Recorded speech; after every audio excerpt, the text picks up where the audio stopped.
Welcome back, beautiful people. According to legitimate targets, North Korea has delivered vital military equipment, including Korean rifles, to Burkina Faso.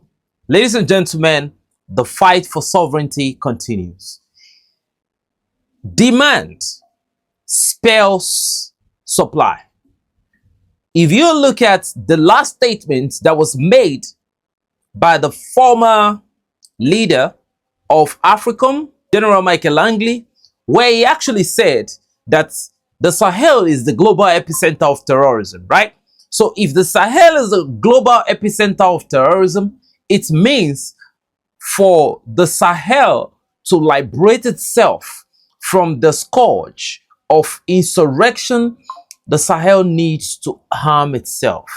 At this point, we've been able to figure out the fact that sovereignty is not something that is gotten on the platter of negotiation or diplomacy or something. You have to enforce sovereignty. You are either ready to fight or you are ready to remain under captivity. That is why you have the people of Sahel say, most especially Burkina Faso, homeland or death, they will always prevail. Now listen up. There is one person who doesn't feel good about the role of Russia, about the role of China, about the role of North Korea in helping the Sahel to combat the escalation that has been going on in the Sahel for quite a while. Ladies and gentlemen, that is the president of Algeria, President Abdelmadjid Tebboune. And in a recent interview, which he made on the 27th of September, he actually made some statement, which a lot of people say were actually controversial because he did not speak directly, but indirectly. You can actually bring out who he was talking to. Ladies and gentlemen, without no further ado, let's watch this video. The matter is in my hand to Africa. Africa has a choice. They are moving towards development, and toward the development of countries, they have turned towards wars. Today, there are cars and tanks and such in a country, and there was no bread, and there was no runway, and there was no water, and there was no electricity. What does this mean? I said, those who want to help Africa should help it, support its children so they can find work, and help it with training, and help it with such things, and help it with investment, and help it with such things, not with lethal weapons, and in. So you all will see that President Abdelmadjid Tebboune is sneakily throwing jabs at the Sahel, especially the Sahel. So I think Algeria used to be the regional figurehead, used to be the regional hegemony. You know, that was why when there are some issues, especially in Mali before, you know, Algeria used to be the mediation point where all crisis in that region was being solved before they transfer it to the superior echelon. But now that the Sahel states, the AES especially, has said, look, we are sovereign. And to ensure their sovereignty, they need to enforce that sovereignty. That means they need to militarily be up there with the big boys. Because we do know that in the present world that we live in, if you are not militarily strong, a lot of interferences can actually shake in and shaping your diplomacy. They can actually create regime change. A lot of things can happen. So Abdelmadjid Tebboune is talking about water. He talked about jobs. He talked about education. He talked about food. He said they don't have bread. So you see, I think the North African countries, which most of them claim to be Middle Eastern countries, you know, they are not African countries, but if they claim, you know, they are on the continent of Africa, but according to them, they said they are Middle Eastern. So if Algeria claims to not be African, number one thing I would say is, why is Algeria trying to, you know, posture itself as if it's still the hegemony in the area? Or do we have a situation where the president of Algeria feels like its influence, or our influence in the region, is already waning, and nobody really respects or hold Algeria in such a high esteem again. You see, respect is reciprocal. And to me, I do believe that, when you give respect, you get respect, in my own opinion.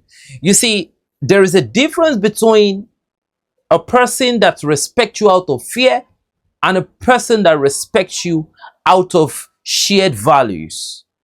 So, your equal can respect you. But I think Algeria has actually put herself in a place it doesn't belong for quite a while. But you can see that the moment the real leaders of the Sahelian state came to power, the influence of Algeria began to wield. And he's talking about, sending in tanks and all of that. What is it for? So do you want Mali, Niger, and Burkina Faso to fold its arms whilst over 60% of its territory was being controlled by terrorists? And as we can see, since they armed themselves, especially Burkina Faso has now gained over 90% of its territory with the current counterterrorism operation that they've been carrying out. And we've seen, in fact, a different level of capability from this Sahelian alliance right now.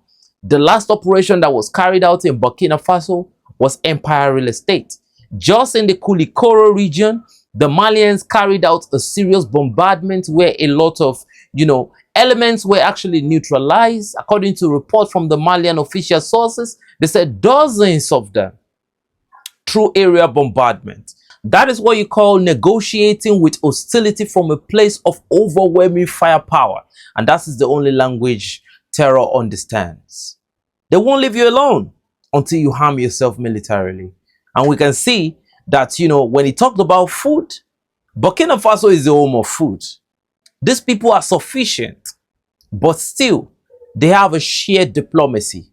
They have an alliance, understanding with another country that is agriculturally one of the superpowers on the planet, which is Russia. And again, he was talking about bread. Bread? Like seriously, bread? Is that the next thing for Africans? If only all African countries had good leaders and had true sovereignty, Africa would be one of the greatest continents on the planet. So I don't really understand what President of Algeria, President Abdulmajid Tebboune, is talking about. Maybe he should focus on one of his generals that escaped to Spain recently, and he should stop, concentrating on the Sahel. And again, this might be a hangover. Maybe he's still suffering from a sort of emotional hangover of, the bold and emphatic confrontation that the Sahelian foreign ministers actually, put on the show when they were speaking at the United Nations General Assembly. In fact, I will not lie to you, those three representatives, but yeah, they actually spoke well. But I want to, specially talk about the Malian foreign minister and the Burkinabe foreign minister, most especially the Malian foreign minister. Man, that was 2.0 level of intelligence. But ladies and gentlemen, all the same, what do you feel about, the pressure that President Abdulmajid Tebboune is giving to himself without anybody giving him that pressure? Because some people claims that when your neighbor harms too much, you might be feeling that maybe they are trying to do something to you. But ladies and gentlemen, that's not what I think.